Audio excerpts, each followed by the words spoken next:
Today's video, I'm going to be showing you how to replace your battery terminals on your 7.3 Ford. That's a thumbnail because we need new battery terminals. Have you seen these? They don't even tighten up all the way, and they just loose, and that can put more strain on your diesel and put more strain on your batteries. I gotta charge these. I'm gonna make a video on charging these on a low separately, which be a whole different video. But I'm gonna be showing you on this video how to change your terminals and upgrade them, because other shit. And this diesel needs good terminals, because you start in a 7.3, of course you need good batteries, good terminals. 101. So let's get started. I picked these up at Advance Auto. I got a good deal on them. I picked up 2 sets of these because they don't have one of these in stock. So this would be something you would have to order separate, probably online. Maybe you can find another place that has them. You got to use crimpers on them usually. I've seen some that you can actually bolt down here just like those, but have 2 ends. But all this is still tight, and this one tightens up good. So I'll probably leave this one for now and change it later. Now, before you do any work to your batteries, go ahead and disconnect all 4 of your battery cables. Don't want no power going to your system, because you might accidentally cross it over. So go ahead and disconnect all 4, because it's safer for you and safer for your computer. Yeah, don't want to fry that. Here's a close-up of the negative. I'm taking it off right now. As you can see, it's all the way tight and it ain't even making good connection. So now that that one's off, let's move to another one and take another. This is the hot. I don't know if you can tell, this one probably loose too. No, this one actually tightened up.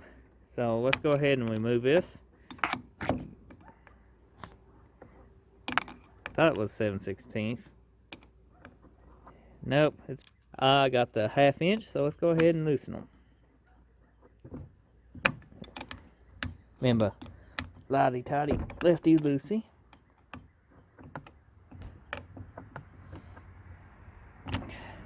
Battery terminals is a maintenance that you should take care of. A lot of people neglect it. They do, but they shouldn't. But they do. Ain't our fault. We just forget about it, folks. Everybody's guilty of it.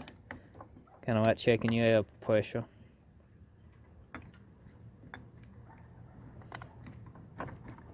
Got that one. Now we're on this one. Let's go ahead and disconnect this one.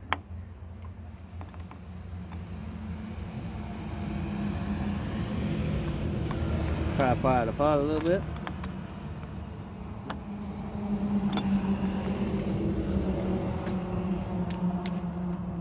Maybe a little bit looser.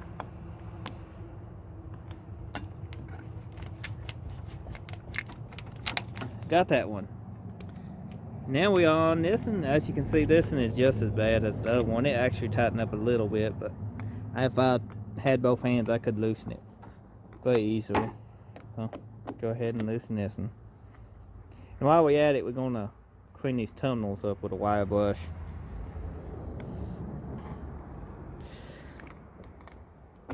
Before installing them. So that's got them all off. So let's go ahead and take these off. These was 7/16 up here, and they were done loose actually. They wasn't even tight on this, so I could pull these off no problem. Go figure. That's something I don't like using. Whatever that was attached to, don't need that. I'll be tracing a lot of these wires down too, and finding out what's all rigged up, because I didn't build this truck, but I have been pretty much building it now, going over everything. If you ain't seen my videos, got a ton of them on the 7.3 Power Stroke. Oh, this is a new terminal. They are color coded. These are nice to have. And in case you didn't know, the prongs for a negative versus a hot is different sizes. So you can, if you get regular ones mixed up, see how loose that is? See how much tighter it is on the hot? they different sizes. So if you get some that ain't color coded, you need to watch out for that, because that's usually what people do. They put them on the wrong ones, they over tighten, they mess up. So you need to loosen these two nuts here to get your wire in. As you can see, I got everything lined up. Now we're going to tighten these up a little at a time, both sides. You can use a ratchet if you want to, but I'm just using a wrench on these bolts and have more control over it.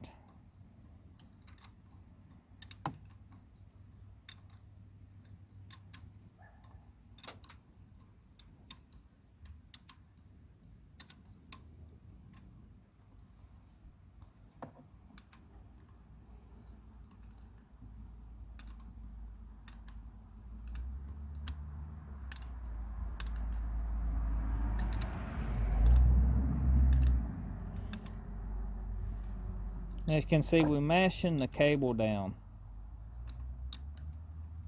evenly on both sides. We want it pretty much snugged up. I'm trying to hold that steady because that looks better if I do.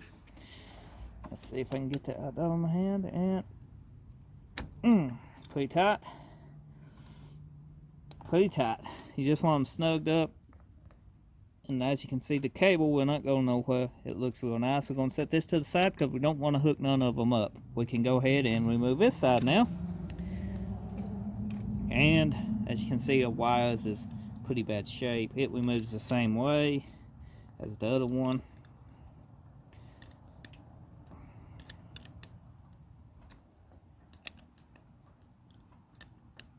Oh, it's got a keeper tab here we're going to have to knock down, folks. If you can see it right here, these little tabs just bend down. You can take a one way, or sometimes you can take your wrench and bend it down just like so, and then loosen it.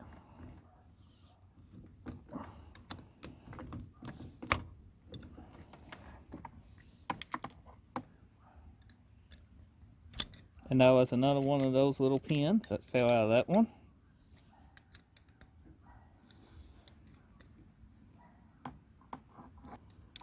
We have to take the bolts all the way out of this one.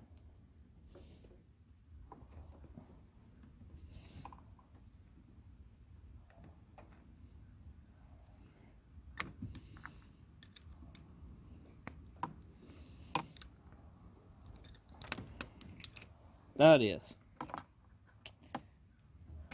And a wire wasn't connected to nothing. So, that's okay. Don't need it.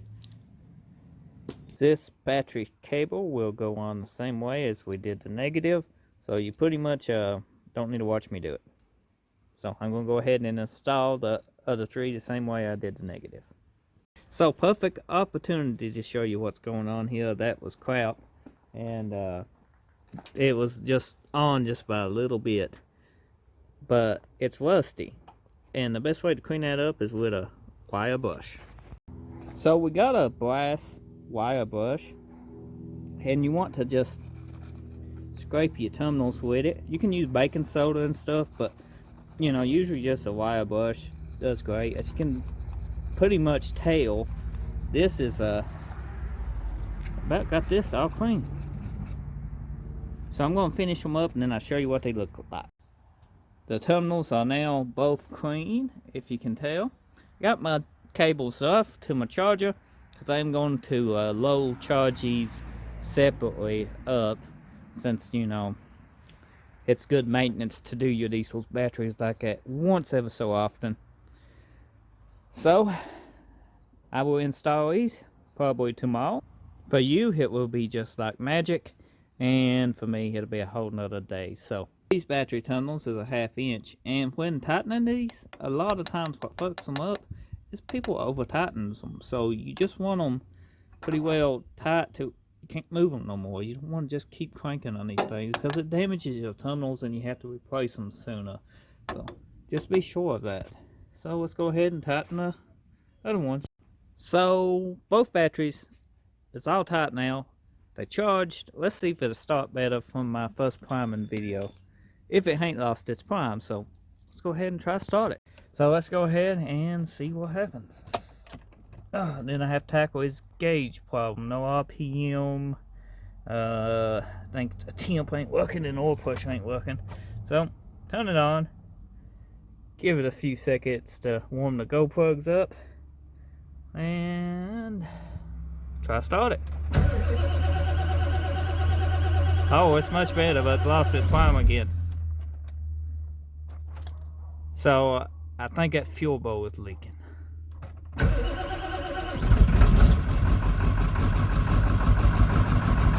Paints over so much better with a full charge battery though.